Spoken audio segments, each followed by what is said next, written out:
పోచంపాడు సభను టీఆర్ఎస్ చాలా ప్రతిష్టాత్మకంగా తీసుకుంది. వారం రోజుల నుంచే సభను విజయవంతం చేయాలని టీఆర్ఎస్ నేతలు రంగంలోకి దిగారు. మంత్రి ఈటెల బాధ్యతలు తీసుకున్నారు. రేపు జరగబోయే సీఎం సభకు 5 లక్షల మంది వచ్చే అవకాశం ఉంది. దీంతో అధికారులు భారీ ఏర్పాట్లే చేస్తున్నారు.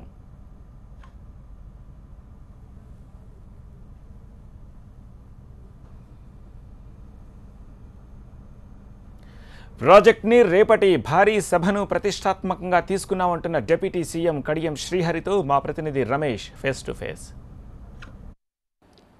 తెలంగాణ ప్రత్యేక రాష్ట్ర ఉద్యమంలో టీఆర్ఎస్ ప్రజలను చైతన్యవంతం చేయడానికి సభలనే నమ్ముకుంది. ప్రభుత్వం ఏర్పడి 3 ఏళ్ల తర్వాత కూడా ప్రజలకు ప్రభుత్వ లక్ష్యాలను నిర్దేశించడానికి, వాటిని వివరించడానికి కూడా అదే సభను నమ్ముకుంది. తెలంగాణ రాష్ట్రం సాకారం చేసుకున్న సభలతోనే మళ్ళీ తెలంగాణ ప్రజలను ఆకట్టుకోవడానికి సభలు సమావేశాల ద్వారానే వెళ్తుంది. ఈ నేపథ్యంలోనే రేపు చెలో శ్రీరామ్ సాగర్ పేరుతో భారీ నీటిపారుదల ప్రాజెక్టులు ఏ విధంగా ప్రజలకు ఉపయోగపడతాయి, వాటిని వివరించడానికి టీఆర్ఎస్ భారీ బహిరంగ సభ నిర్వహించబోతుంది. దీనికి సంబంధించి మనతో మాట్లాడడానికి ఉప ముఖ్యమంత్రి కడియం శ్రీహరి గారు ఆయనతో మాట్లాడారు. శ్రీహరి గారు, సభలు సమావేశాలు గతంలో ఉద్యమ నేపథ్యంలో కూడా పెట్టారు. మళ్ళీ ఇన్నేళ్ల తర్వాత కూడా మీ ప్రభుత్వం ఏర్పడిన తర్వాత ఇలాంటి సభలు పెట్టి మళ్ళీ ప్రజలకు చెప్పాల్సిన అవసరం ఏమొచ్చింది? కేసీఆర్ నాయకత్వంలో తెలంగాణ ప్రజలు సమిష్టి పోరాటాలు జరిపి తెలంగాణ రాష్ట్రాన్ని సాధించుకున్నారు.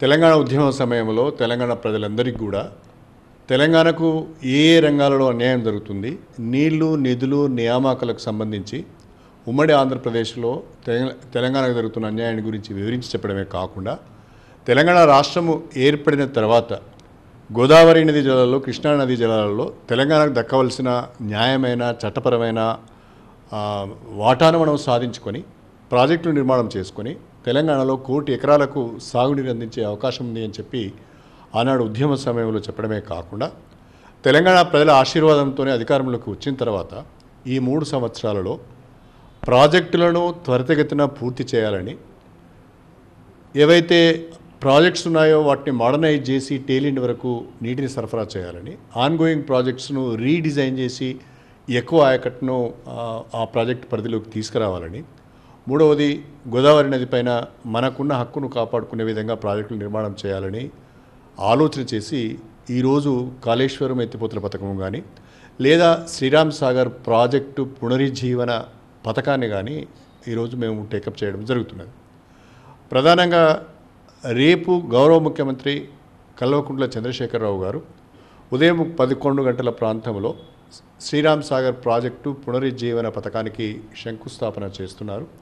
దానితో పాటుగా రాష్ట్ర ప్రజలందరికీ ప్రాజెక్ట్స్ను రీడిజైన్, రీఇంజనీరింగ్ ఎందుకు చేయవలసి వచ్చింది, తద్వారా తెలంగాణ రాష్ట్రానికి, రైతాంగానికి ఒనగూరే ఫలితాలు ఏంటి, ప్రతిపక్షాల యొక్క విమర్శలు, ప్రాజెక్టులను అడ్డుకున్న తీరు ఏ విధంగా ఉంటుందనే విషయాలను కూడా ప్రజల్లోకి తీసుకువెళ్ళటానికి రేపటి మా బహిరంగ సభను మేము ఉపయోగించుకోబోతున్నాం.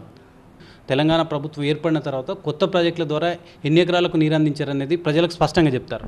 మనం ప్రభుత్వంలోకి రాగానే చేపట్టి పూర్తి చేసేయడానికి సమయం సరిపోదు.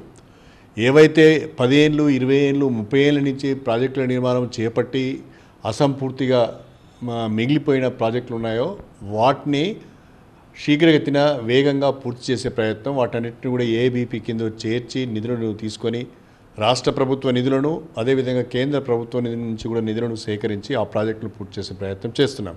అందులో భాగంగానే ఇవాళ మహబూబ్నగర్ జిల్లాలో మనం నెట్టెంపాడు ప్రాజెక్టు కానీ, సంగమండ భీమా ప్రాజెక్టు కానీ, కల్వకుర్తి ఎత్తిపోతల పథకం కానీ ఈ ప్రాజెక్టులన్నీ పూర్తి చేస్తూ గత సంవత్సరం అనేక వేల ఎకరాలకు మనము మహబూబ్నగర్ జిల్లాలో నీళ్లు ఇవ్వగలిగాం.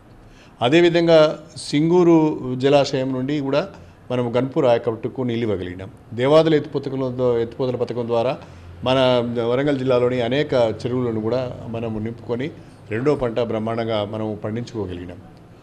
అంతేకాకుండా ప్రధానంగా ఇవాళ పాలమూరు ఎత్తిపోతల పథకం ద్వారా కృష్ణానదిలో మనకున్న వాటాను ఉపయోగించుకొని మహబూబ్నగర్, నల్గొండ, రంగారెడ్డి జిల్లాలకు సాగునీరు అందించాలని, గోదావరి నదిలో మనకున్న వాటాను ఉపయోగించుకొని కాళేశ్వరం ఎత్తిపోతల పథకం ద్వారా మరి ఈరోజు ఉత్తర తెలంగాణతో పాటు దక్షిణ తెలంగాణ జిల్లాలను కూడా సాగునీరు అందించాలనే లక్ష్యంతో ఈ 2 ప్రాజెక్టులను కూడా టేకప్ చేసి ముందుకు వెళ్తున్నాం. దాంతోపాటుగా ఇవాళ ఉత్తర తెలంగాణలో 6 జిల్లాలకు సంబంధించి ఇవాళ శ్రీరామ్ సాగర్ ప్రాజెక్టు కింద నిజామాబాద్ కావచ్చు, ఆదిలాబాదు, కరీంనగర్, వరంగల్, నల్గొండ, ఖమ్మం జిల్లాలలో పాత 6 జిల్లాలలో కూడా 16 లక్షల ఎకరాలకు Sriram Sagar stage 1, Sriram Sagar stage 2, Sriram Sagar flood flow canal, Saraswati canal, Lakshmi canal, Sadarmat project, Kadem project, ఇవన్నీ కూడా శ్రీరామ్ సాగర్ ప్రాజెక్టు పైన ఆధారపడి సాగునీరు అందించే ప్రాజెక్టులు. మొత్తము 16 లక్షల ఎకరాలకు ఈ యొక్క శ్రీరామ్ సాగర్ ద్వారా సాగునీరు అందించవలసిన అవసరం ఉన్నది.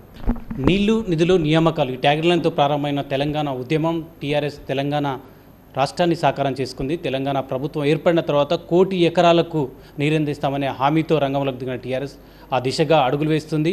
భారీ ఎత్తున ప్రాజెక్టుల నిర్మాణం కూడా కొనసాగుతుంది. రేపు జరగబోయే సభకు భారీ ఎత్తున ప్రజలను సమీకరించడమే కాకుండా నీటి విషయంలో టీఆర్ఎస్ ప్రభుత్వం ఎటువంటి చర్యలు తీసుకుంటుంది, ఏ విధంగా ప్రాజెక్టులు నిర్మిస్తుంది, విపక్షాల విమర్శలకు కూడా ఆ సభా వేదిక నుంచి కేసీఆర్ ఆన్సర్ చేసే అవకాశం ఉంది. కెమెరా మున్నతో రమేష్,